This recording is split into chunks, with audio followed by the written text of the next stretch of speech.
if you go out looking for a really good first date, sometimes what you're doing is just optimizing for people who've trained themselves to be really good first dates. I sent her a compliment about her appearance, and she sent me an unflattering photo of herself because she felt like she was having a good face day. And I had maybe gotten a mistaken impression of her level of hotness, so she needed to correct it. Our relationship was very difficult for a while. And I think despite that, I have been pretty bizarrely committed to it the entire time. We are both extreme people, but we sort of go to different extremes. A lot of our early relationship was me being like, everyone in the world instantly connects with me. Why don't you? And I think like her early experience of the relationship was kind of the inverse, right? Of like, yeah, just like, get out of my face, my guy.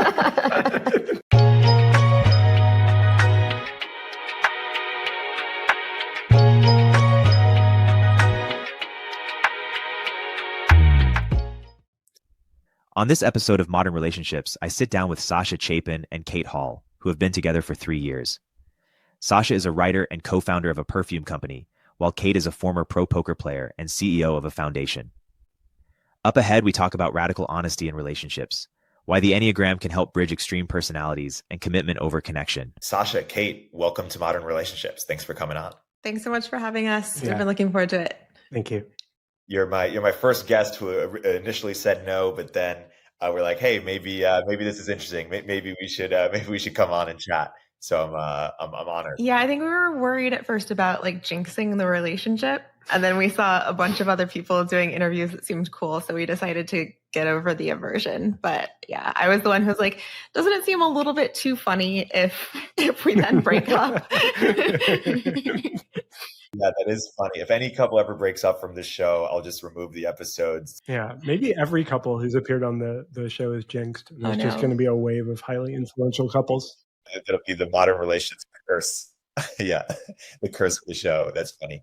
So we bring on couples on Modern Relationships and basically ask them what advice they have, both in terms of finding a great partner and how to think about how to pick someone or how to be someone worth picking, and then also how to make a relationship great once you're in one. So maybe let's start on the first one in terms of what can people learn from your experiences in terms of how you found someone amazing. Well, why don't you tell the story of how you guys found each other? Sure. Okay. So I was not planning to date anybody seriously at the moment when Cate sort of came across my radar. I was 4 months out from the end of my first marriage. And I just settled into thinking, okay, I'm going to be single for a while and explore myself and take my time. And then I saw Cate on the internet and I was just like, who is this person? This person is really interesting. And shortly after that happened, she tweeted something like, in dating, I prioritize intelligence, kindness, and concern for others, and I don't really care about looks, money, and status. Where do I go for that? And thinking nothing of it, I just sent her a DM saying, yeah, I'm dumber than you probably, but I'm pretty nice and I'm pretty concerned for others. Do you want to talk? And she responded, that seems plausible. Very romantic.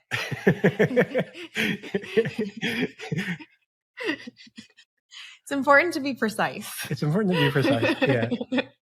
Yeah. You're not here. As far as I can tell, you're not straight out lying, but, and then, like we just slipped into text communication and it felt really easy and good and interesting. Things felt really interesting right away. And then like 2 weeks later, I was at a conference in New York, shout out to Interact. And, I made a playlist for Cate and I think she found that sweet. And she was just like, I don't know why you're not here right now. You want to come down here? And I was like, okay. And then our first date was basically me moving into this apartment for a week. Yeah. Yeah. And then we were engaged within 3 months, I think. Yeah. That really kind of maybe gives you a misleading view of our relationship though. Like it was just this whirlwind romance where we were so into each other the whole time, where I think like part of what makes our relationship unusual is that we really like didn't click immediately. We sort of like both felt like this is a person who's very interesting. This is a person who I think could move me closer to the person that I want to be. But we're so different on so many different dimensions that it was really pretty awkward for like the first couple of months between us. And then the next couple of years. Yeah. I felt this weird thing about the relationship from like the first couple of days we were hanging out together, where I felt at once this sense of like inevitability around the relationship. Like, oh, I guess I'm going to be with this person for the rest of my life. That seems like what's going to happen here. And also like, why is that the case? Because from our surface level interactions, it's not at all obvious. Like, we had really good chemistry on some levels, but not on other levels. Like our conversational styles were really different. We couldn't really figure out how to talk with each other or socialize with each other or like have dates. And I said a number of things really early on that I think just like horrified Cate. What's an example? One that really sticks out in my mind was something like, I mean, I like thought experiments as much as the next guy, but I would never actually make a decision on the basis of one. Which might not sound like a really outrageous thing to say. Totally doesn't, but it's so far from the mindset that I was starting out from, which is just like very oriented toward consistency with a set of philosophical commitments that I was just like, whoa, this person is from a different universe. Yeah. I also shortly after we started dating announced that I would never date a vegan again, at which point Cate mentioned that she was a vegan at that time. Since then, she has become significantly less vegan. But, yeah. You know, I was like, here's my red flag. And she was like, oh, I have that. Yeah. And I was like, oh, well, okay. But I don't know. The feeling of inevitability won out, I think, for both of us. Yep. Yeah. And so you see all these yellow flags, maybe even some red flags. What explained the inevitability? I think for me, it was more of a feeling. And for Cate, it was a pretty like, I think Cate could give you the story that was in her head early on in the relationship. I think I would have a harder time. I can say now why the relationship has been really good, but at the time it was just like, I think one thing that was really clear is there's no other Cates. Like Cate is a singular person, and I had this sense of very much not being ready for a relationship and being under-equipped for a relationship with someone as different from me as she is. But I was also like, I've dated lots of cool people. I know what people are like generally. There's just no Cates. Like I've got this opportunity. And I think one thing I am is pragmatic and opportunistic. And I was just like, well, I kind of got to take a shot at this, even if I don't quite understand why and I don't quite understand how it's going to work. You know?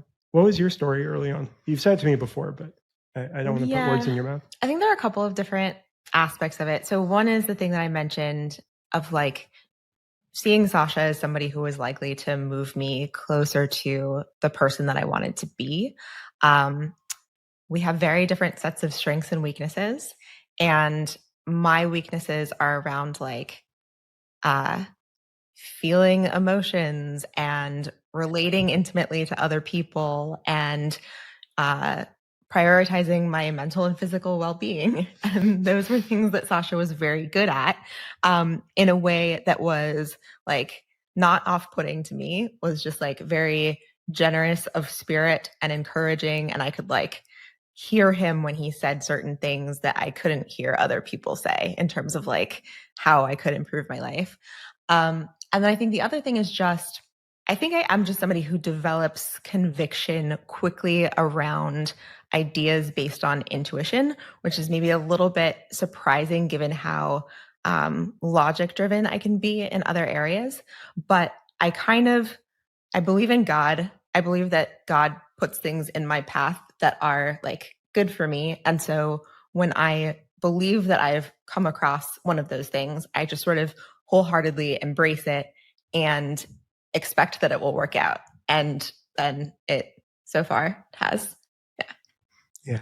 I think like another thing that applies for both of us is that for both of us, like we are both atypical choices in partner for the other historically. And both of us went through rough first marriages, different kinds of rough first marriages, but like valuable but challenging first marriages. And both of us were kind of humbled by that and thought, well, maybe I should do the opposite of my inclinations here. You know, there's that No Country for Old Men bit. If the rule that took you here, if the rule you followed took you here, what use was the rule? I think to a certain extent, both of us felt that about our personal lives. And so when we encountered the initial bafflement and all of the maneuvering we had to do to understand each other, it was kind of like, well, maybe this is the work we have to do to override our default inclinations, which have actually not served us super well. I'm also a pretty extreme person.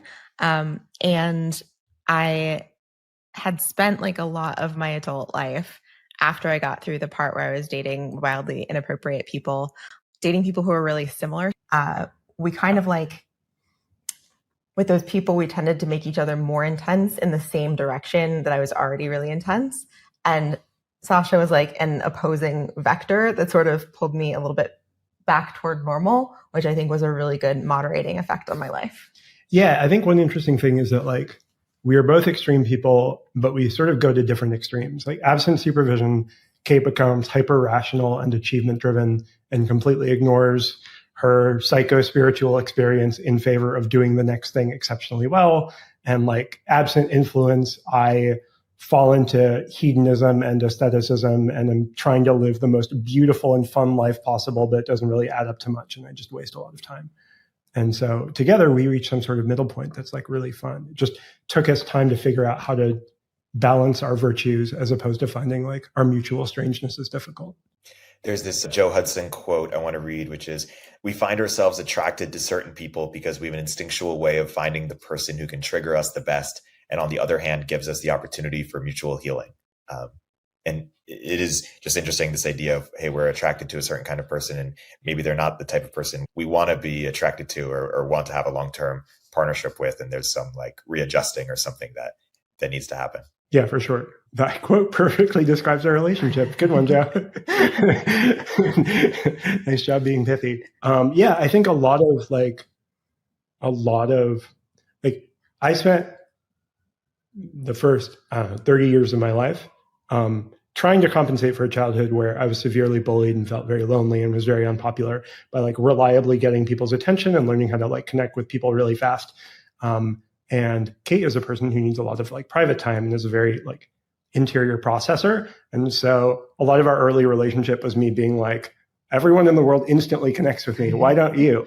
And I think like her early experience of the relationship was kind of the inverse, right? Of like, yeah, just like, get out of my face. Yeah. There's like a lot of intensity for somebody who is accustomed to spending a huge number of hours each day alone. I think like, yeah, in congruence with what Joe Hudson said, like we've come to a place now where Cate's more willing to connect and I'm more willing to be separate. And that's like really healthy for both of us. That's the direction that both of us needed to move in, but we weren't going to do that on our own. We had to be forced into it by going through those triggering situations and adapting. Yeah. Sasha, you wrote in a blog post that our mutual friend Ava told you that you were seeking a 10 out of 10 sort of relationship right from the get-go, but maybe what you needed was a 7 out of 10 or need to be open to having that in the beginning and having it build up over time. And that was tough to hear in the beginning. Yeah, totally. I mean, that's me quoting Ava more than it is describing the relationship, but I think that gets at something, which is I wouldn't describe it as 7 out of 10 because our early relationship was, I think, characterized by extremes for me. I was so interested in Cate and so attracted to her and like so convinced that the relationship could be so rich. And then in many dimensions, the relationship was really, really hard. So it was more like, in some ways it was 9 out of 10. In some ways it was a 4 out of 10. But I think overall, yeah, I had been sort of a romantic and I went through life looking for the thrill of instant connection and this experience where it all made sense and everything was going to be okay. And, you know, the lights were all turning green and you're speeding through all the intersections. And that was just like not the character of our early relationship at all. I had to be ready for that. What is it called? Like the limerence. Okay. Yeah. That there wasn't any of that. Yeah. I think like the cool thing about our relationship is like, it feels like we're coming to the honeymoon period like now or like within the last few months, we've really like hit a peak. And I feel like that process of sort of slowly improving the relationship and coming to understand each other is so good because there are just peaks and valleys in relationships. That's just how it works. And I feel like we're more prepared for that. And also like we don't take it for granted as much, you know? Plus, you don't have the relationship like path of it's so great at first, and then it's just like a very slow disappointment forever. Right. You thought you had glimpsed the promised land, but in fact, it was like the model development in front of a real estate development that was pretty shitty in the actual units, you know? We'll get right back to the conversation after a word from our sponsor. Modern Relationships is sponsored by Relationship Hero, your personal relationship coach. It's an open secret in Silicon Valley that people are using these relationship coaches. Over 100,000 users are happy they tried Relationship Hero. You might be wondering, what is it like to talk to a relationship coach? Well, here's Jackie Pugh, a senior coach at Relationship Hero. That's a really good question. Okay, I actually just got off a call with a client who was getting mixed signals from his ex. So she's the one that broke up with him, but then she kept sending him these really heartfelt, long, emotional messages at midnight. And then in the morning would act like nothing ever happened. We've all been there. How do you recommend handling something like that? So what we would do is we would want to hear exactly what's going on so we can help discern, is my client's ex, is she just trying to process her emotions and she's doing it via text message? Is she potentially trying to keep my client on the back burner? Or is she actually trying to reconnect? And if she is, then I help my client decide, you know, is this something that he actually wants to do, reconnect? And if so, why? Thanks, Jackie. If you want to try your first one-on-one or couples coaching session, go to relationshiphero.com/modern. You'll get $50 off your first session if you use our link. Again, that's relationshiphero.com/modern.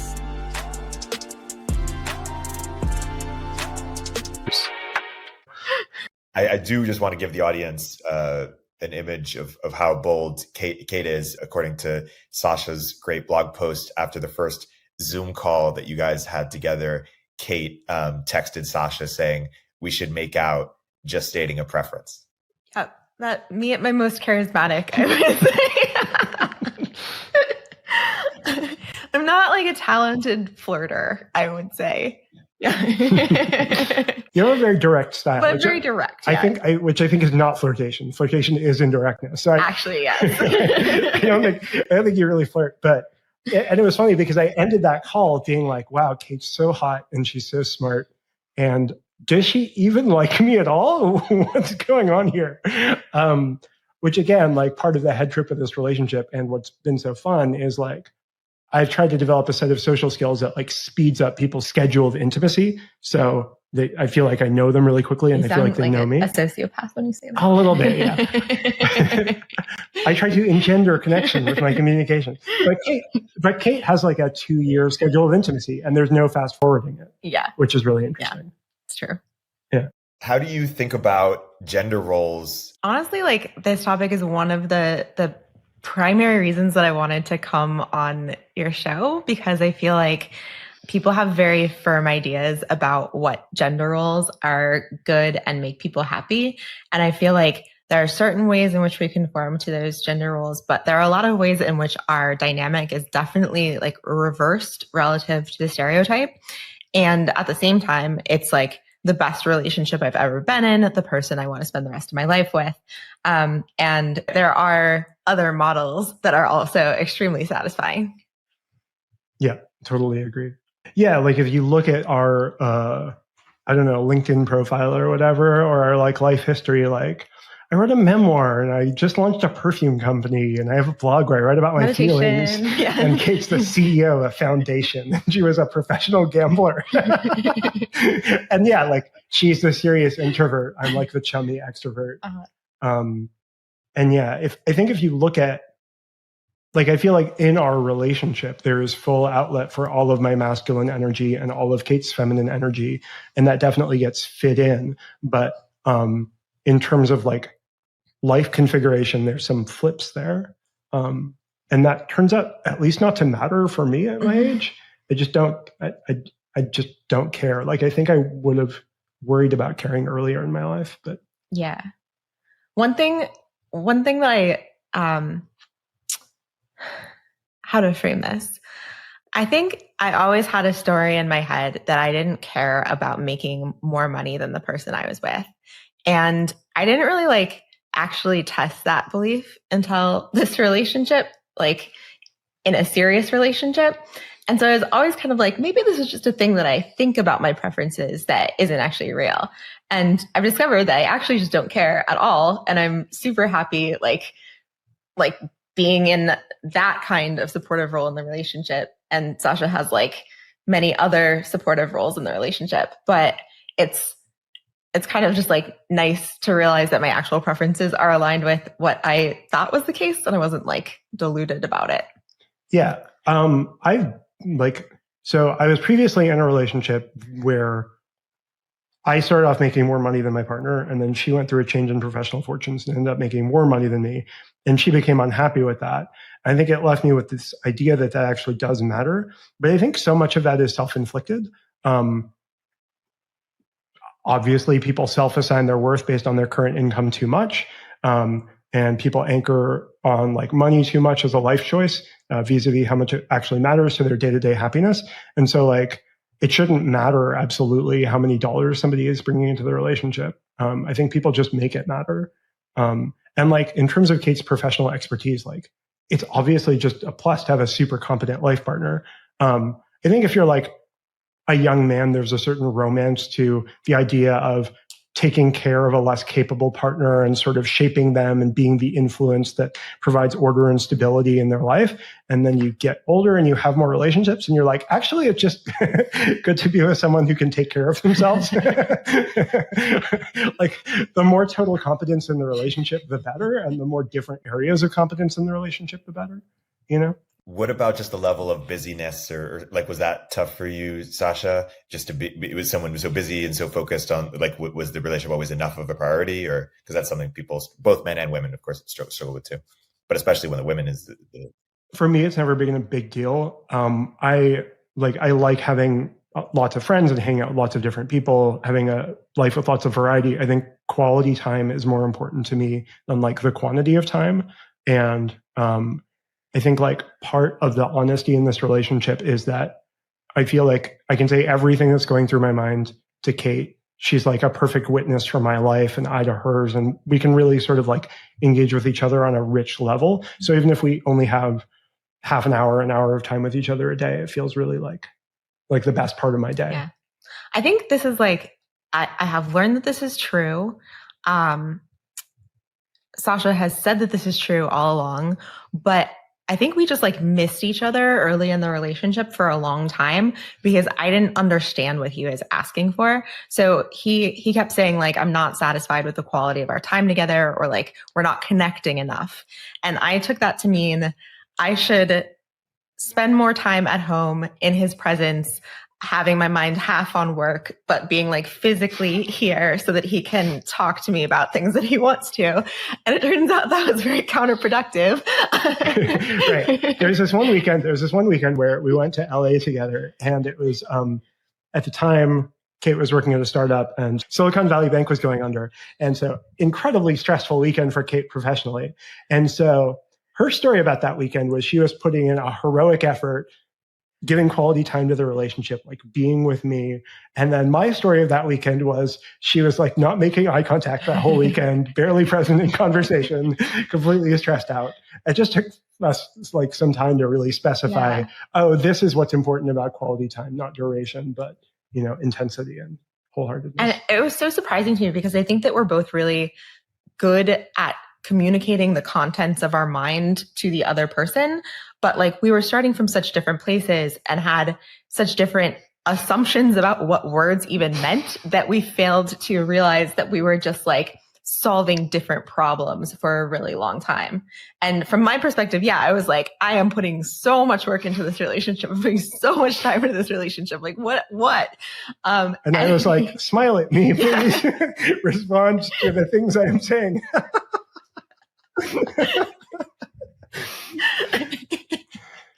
Does that basically explain why the honeymoon has sort of happened over time, or why it's gotten better? Just you guys understanding each other better? That's a huge part of it. I think also just like due to historical circumstances that are really understandable, Kate is a bit slow to trust. And I think like, I think there's an AOLA blog post from from way back when about how one way you can organize relationships in your mind is that like some people are like guitars. You just pick them up and maybe you'll sound pretty good. And then some people are like zithers, like complicated instrument with the right inputs. Like the relationship is amazing, but you have to sort of fine tune the inputs. I think from my perspective, being with Cate is more like that. Like, you know, high upfront cost, but super, super high reward. Nice. Take it. Yeah. Talk about, you said that Cate is a very honest person, and that was a bit of an adjustment for Sasha. When you talk about what that was like. Oh my God. There's so much to talk about here. So like, let's say you're in a heterosexual relationship, right? And your partner comes to you and says, should I lose weight? And the thing that goes through your head is, well, the current weight you're at is perfectly attractive to me. To hit your peak attractiveness with me in particular, it actually would be nice if you lost 10 pounds and went to the gym, but like, honestly, it's fine. You can take it or leave it. It's just something you could do if you wanted to. That's what goes through your head. What should leave your mouth in most heterosexual relationships is, you're perfect, baby. You look beautiful the way you are. And maybe in that situation, your partner will hear like a subtle undercurrent and like pick up on what's going on. Mm-hmm. If you're with Cate, what she actually wants is the actual contents of your head and like all of them, and will be like deeply upset if she finds out that you didn't say everything. And that was like such a mindfuck, because I think I thought of myself as an honest person, and I was relative to the honesty requirements of most relationships, but not relative to the honesty requirements of a Cate relationship. Yeah. I mean, to be clear, this is something that I like say up front, say over and over again. I think it just takes time to like percolate, but it's not like, I don't know. It's not like I sprang it on you that this was like, I was betrayed by you or something like this. No, I think that's right. But I think it's also like, a lot of people in relationships will tell you, I want the absolute truth. I want you to be so honest with me. And they are lying. And maybe like 30 years into a relationship, they want the kind of honesty that you want in year 2, mm-hmm. which we're now at, which is amazing. Like, I think the level of honesty in this relationship is so good. There are switching costs over to that way of being. It's uncomfortable. And there were so many moments of me saying something honest and me being like, okay, is this the moment when Cate's going to finally decide that this is too much and I'm a horrible person because I've said the thing that's really going on? And to your credit, I don't think there's a single time when you haven't rewarded honesty, which is pretty amazing. Nice. I feel like this relates to another thing that we needed to work out in our communication styles, which is for whatever reasons, historically, I've never learned to like do a lot of the stuff in communication that other people seem to intuitively know how to do, which is like layering the conversation with compliments and affirmation. Like, I hear what you're saying. I like you, you know, like explicitly and implicitly. Like, I just was really starting from a very low level of that. Not only a low level of that, but sort of like a background belief that was insincere, yes. And that you shouldn't have to do that because it's just bad. It's manipulative. Yeah. I have this, I think I'm getting a lot better at it. This sort of intuition that any sort of preening that you do with the other person to make them feel better so that they will like you more is a form of manipulation. And I just like, don't like to do it. And Sasha was just like, that's just what communication is. That's what people want. I'm telling you, please manipulate me. I don't care. And it still took a while for me to overcome that aversion because it's like so woven into my psyche in the way that I see the world. But I think I've made some significant progress there. Oh, I think you're excellent at it now. Yeah. Did you guys have a woo gap in your relationship, or were you always on the same level of woo? Oh, that's interesting. I think we've always been on the same level of woo. We're pretty similar, actually. Yeah. Yeah. I think that one thing that unites us is we've both had some pretty intense spiritual experiences and both take that part of our lives pretty seriously. The way it shows up for us is different, but like talking about God and our relationship to God and how it informs our priorities is like a regular fun conversation topic. Mhm. That's really nice. Like, I think one thing about this relationship that is super cool is that superficially, we're different in a number of obvious ways, but we also share some really uncommon similarities. Like, there are some things I can share with Kate that I feel like I can't share with that many people. Most people in San Francisco are probably not believers in God, right? Or that's not like an active part of their life. So I'm curious to hear a bit more about how it does inform your priorities or inform your life or part of your relationship. Do you want to try taking that first? Sure. I think we both had different like personal experiences of God, and maybe even slightly different reference. Like, when we're talking about God, we're talking about like slightly different experiences or slightly different things. There's enough overlap. And I think for both of us, our understanding is that like the only motive in life that's not bullshit is bringing yourself more into alignment with God. And that's an ongoing day-to-day thing for us that's very real. Yeah, I agree with that. And it is, it certainly is unusual, at least in our social circles, I would say. Like, I don't meet many other people who will say that they believe in God, which is part of the reason why I'm like, hi, I believe in God, which can be like a little bit off-putting too. But I'm just like, I'm here. You guys are big fans of the Enneagram. Talk about why you're fans of it and why you think it's sort of instructive in relationships. Sasha has totally converted me to this, by the way. I was just like, eye roll all the way when he first introduced me to it. And I've become a huge fan and use it across my like personal and professional relationships now, but he's the expert. I wouldn't say I'm an expert. I would say I'm an ardent amateur. I think the Enneagram does a number of really powerful things as a personality system. I think it does a great job of locating the ways in which people's dysfunctions are intimately tied to their strengths. And I think it also provides a non-pathologizing language for people to mutually identify the ways that they're crazy, which is especially useful in relationships between two people whose Enneagram types are very different. So not everybody finds that the Enneagram accurately captures their personality, but for a lot of people, they find that there is one type that it kind of stings, like reading the description feels uncomfortably intimate. And that's both me and Kate. So I'm a very stereotypical type 7. She's a very stereotypical type 1. And they're opposites in some ways. Type 1 is perfection-oriented, moralistic, tight, tense. And 7 is sort of loosey-goosey, enthusiastic, childlike, self-justifying, rationalizing. And so like there are like fears that shape Kate's world and behavior like so completely top to bottom that like would never occur to me as things to be scared about. And vice versa. That's where like the fear of saying nice things to people might make them like you comes from for me. It's this like hypersensitivity to anything that might sort of corrupt my motives. And it is pathological on my part. I recognize this. Yeah, it goes all the way down.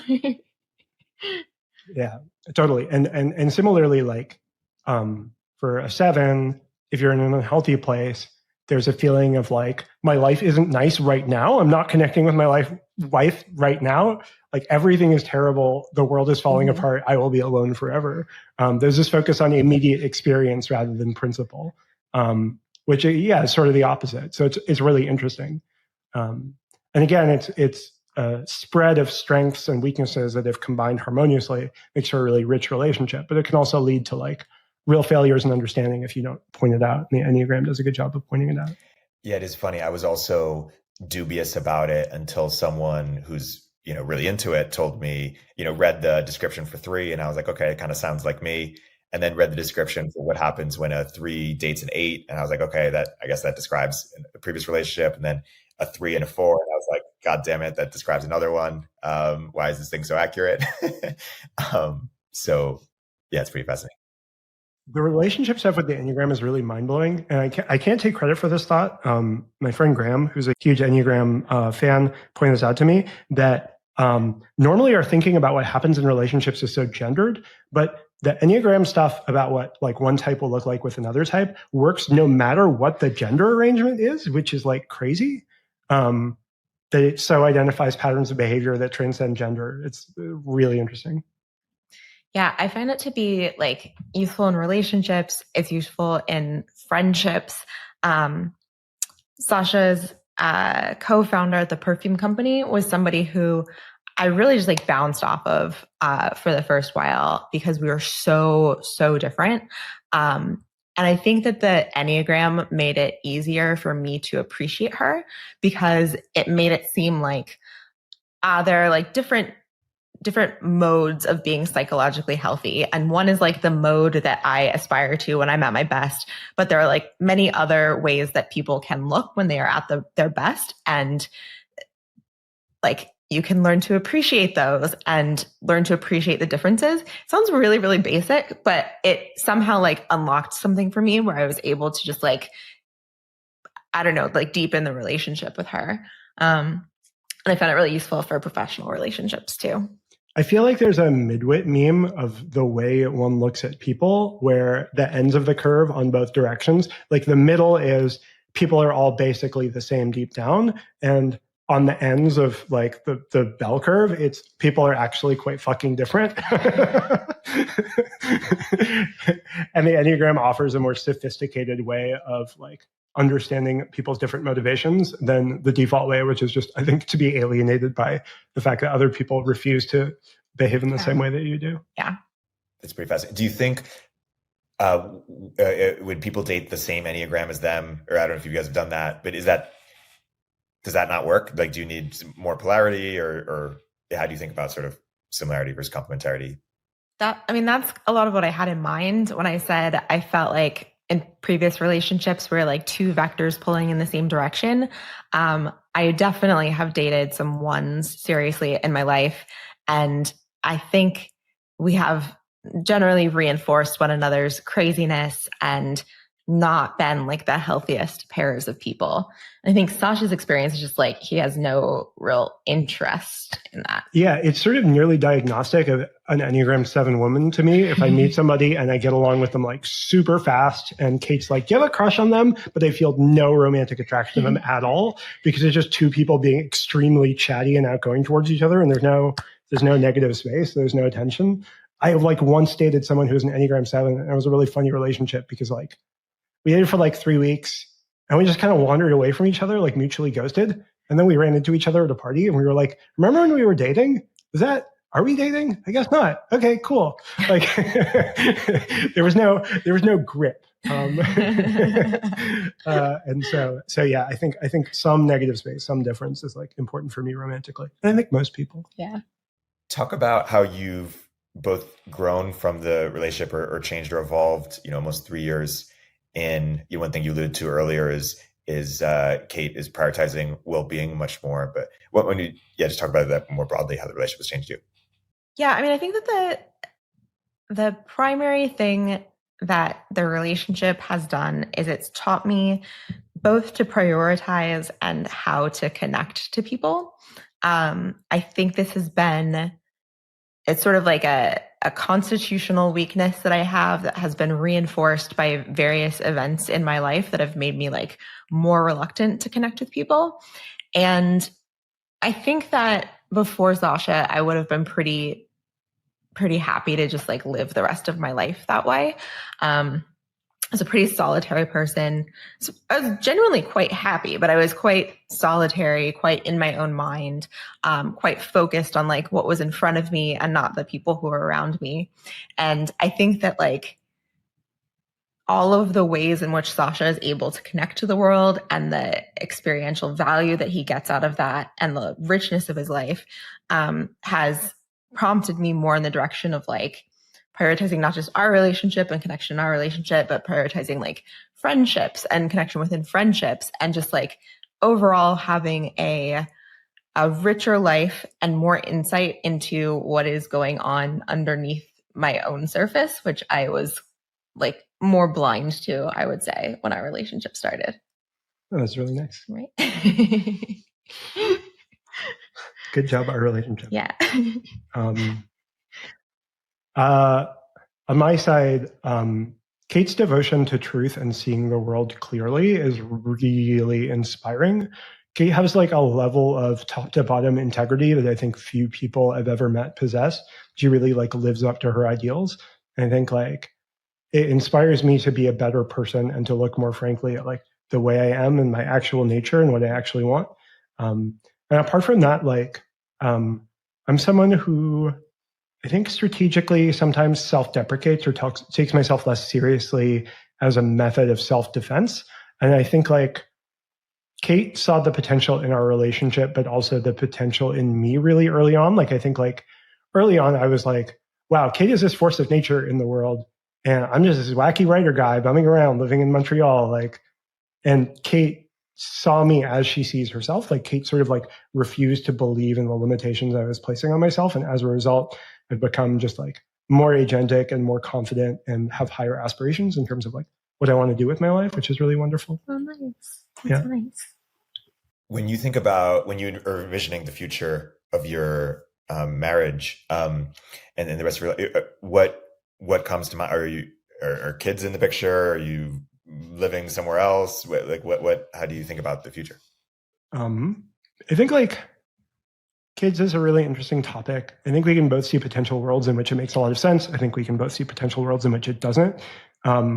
One of the particular things that unites us, I think, is a real attitude of surrender towards life, where we're both just kind of okay with whatever happens and we'll see what happens. And we're not going to like insist on one version of reality over another. Both of us have been through so many crazy life changes that like, I don't know, we don't have like a giant hole in our lives. And I think we're aware of like the compromises that would come both with and without having children. And to be clear, like just sort of happening to have children doesn't really happen when you're over 40, which I am. But like, I think the idea is that at some point, maybe it will just seem like an obviously good idea to both of us. And, you know, I have lots of young and healthy eggs on ice. Yeah, we might count on modern fertility technology and or the assistance of another person in this process. I think like, much like our relationship is not conventional and we're extremely happy with it. Like if we ended up in a relationship where Cate felt like a conventional mom in a nuclear family, that would be just like ruinous. Like that would be a lifestyle that is like so not how we are oriented ourselves or towards each other. And like, it just wouldn't make us happy. It wouldn't be good for anybody. Yeah, I just really don't think that I would be happy as the primary caregiver for a child. And I've basically felt that way my entire life.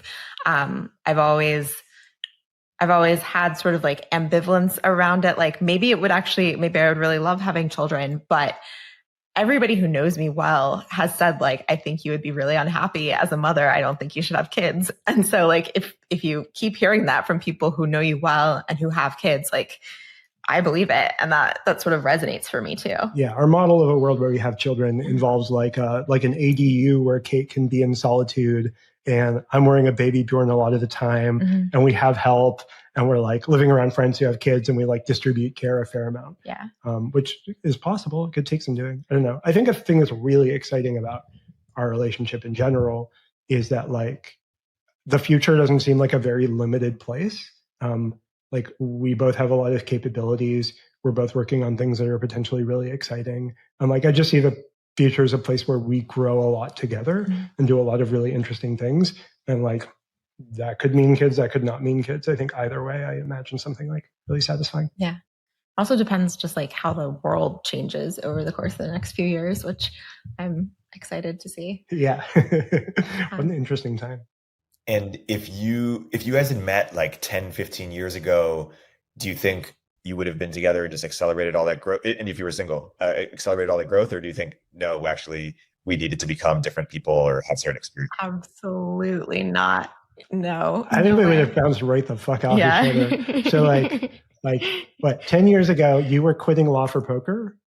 Yeah. Right. So you were this like professional gambler, fresh out of a marriage, like making a bunch of money. And I was like just starting out my freelance journalism career, writing essays about my feelings for Canadian publications. But like the life circumstances are less relevant than who we were at that point in time. And I was not about to be interested in somebody who was like super into meditation and I don't know, like extroversion and things like that. Yeah.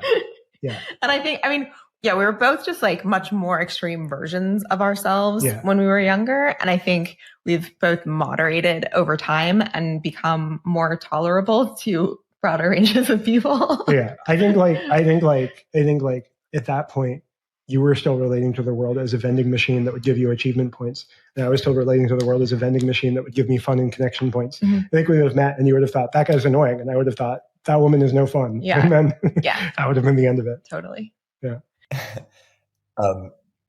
Related, but segueing to relationship advice for other people, I'm curious how you guys think about marriage, having both been previously married, or marriage early, I should say.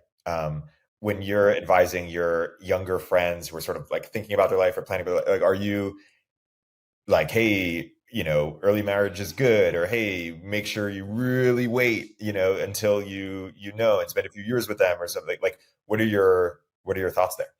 I think the only consistent piece of advice that I give people, like I don't pretend to know whether marriage makes sense for different people or not, but if somebody has been with their partner for a couple of years and they're essentially like on the fence about whether they want to be with them, my advice is just like, there's so many things in your mind that are built to convince you that the situation that you're in is the right one for you.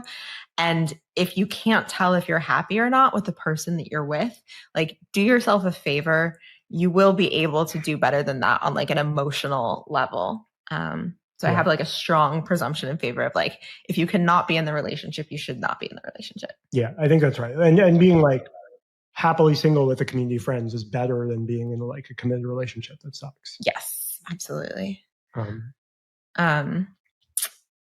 Marriage, yeah. I mean, I think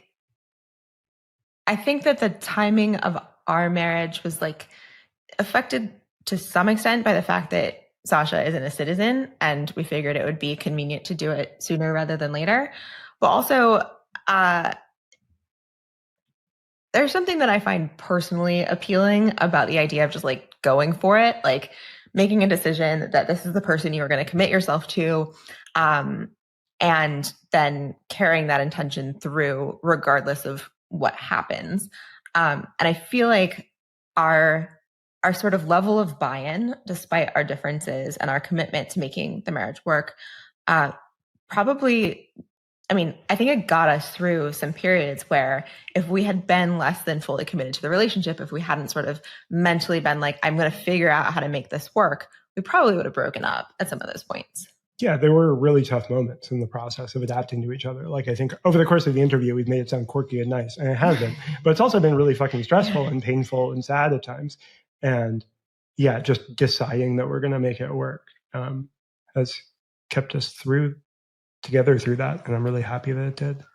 I think like buried in the question is like a question about like, do either of us regret our first marriages or feel like we in some sense made the wrong decision the first time? And I think in my case, the answer is no. Like, as I mentioned, my first marriage was challenging for a variety of reasons, but it really like grew me up as a person. I think prepared me to be the kind of person who could be like married to Cate and have a healthy relationship. And some people are fast learners, some people are slow learners. I think I'm a slow learner, but I think overall people learn more from commitment than they do from not committing. And I think when I see my friends and I see people going through life, I think one variable that really defines how well people do in life by any metric, like satisfaction, money earned, like whatever you want to do, is like the rate of learning.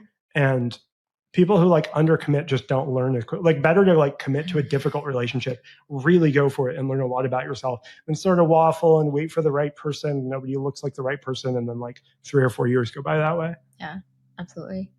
I mean, I have a similar take where my first marriage, I think, ended in a pretty unfortunate way, I would say. It just as like a teaser that I won't follow up on at all.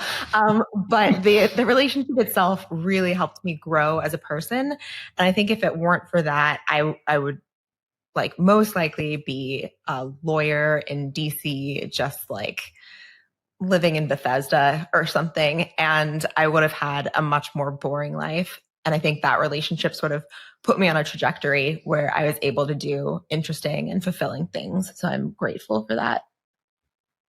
Yeah.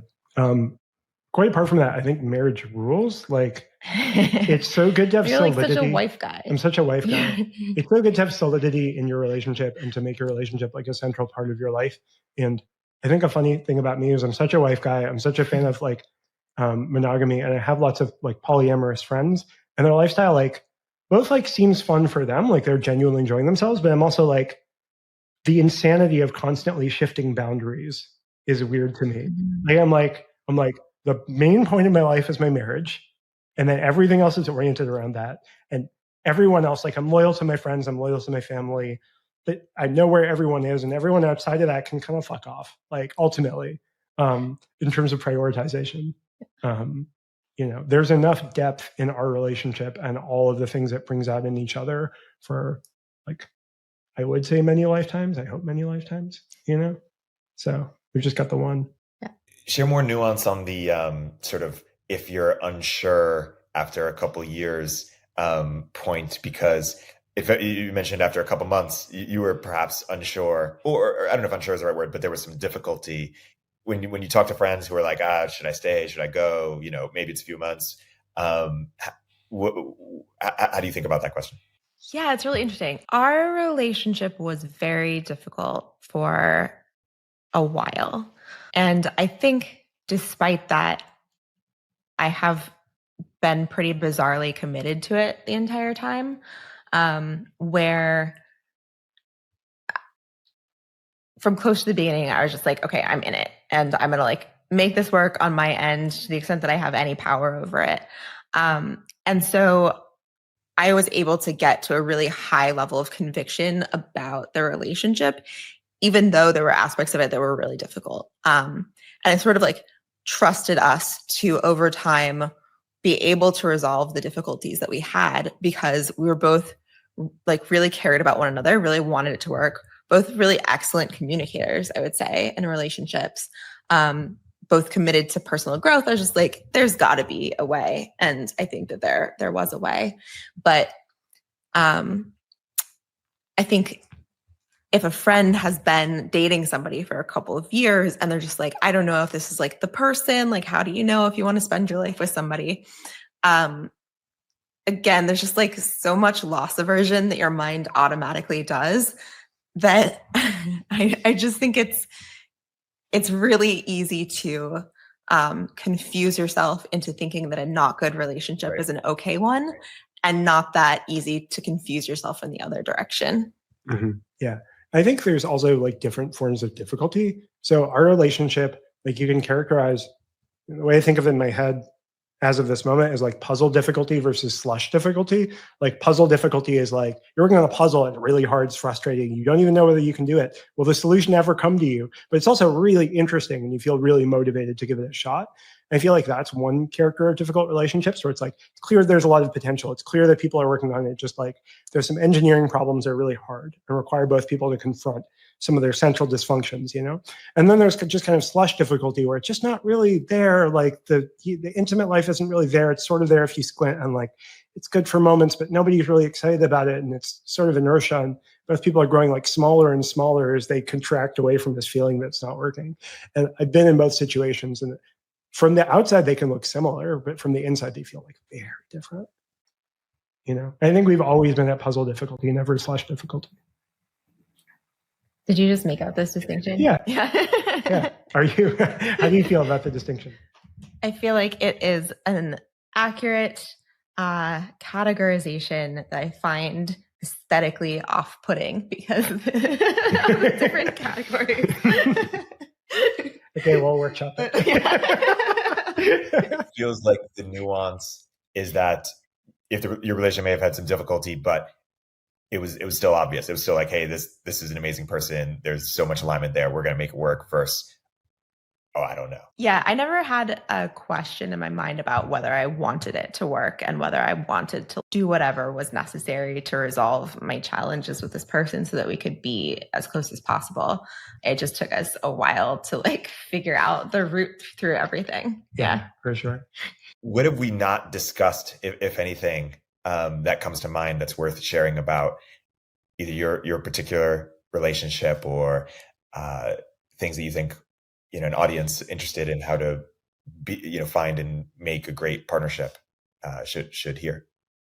So I think like one thing that this relationship has updated me on is I think it's often the case that people look for similarity in early connections and neglect complementarity. And the thing about optimizing for complementarity is it's harder upfront, but there's potentially more payoff because the relationship is larger. There's like more personality difference in the relationship.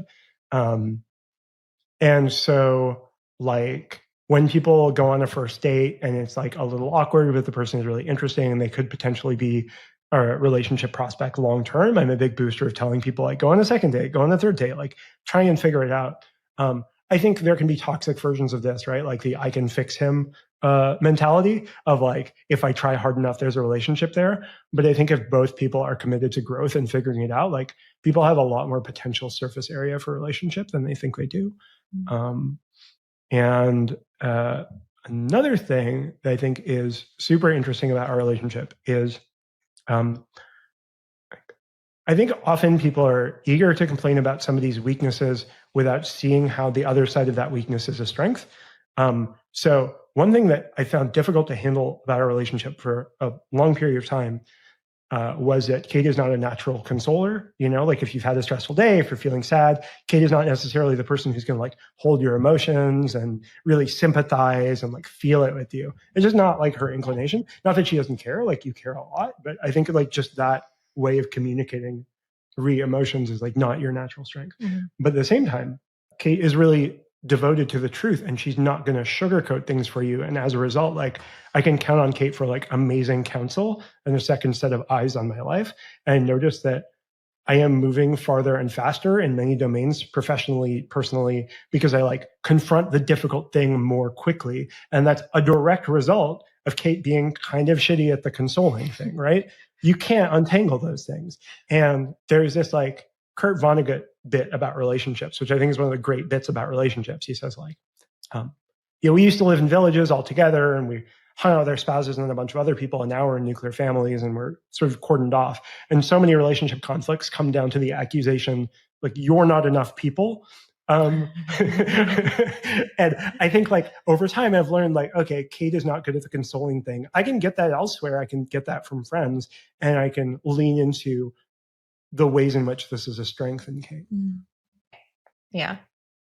Go on. I feel weird following that up because that was such a nice, clean way to end. And that was so beautiful. But I'm going to keep talking.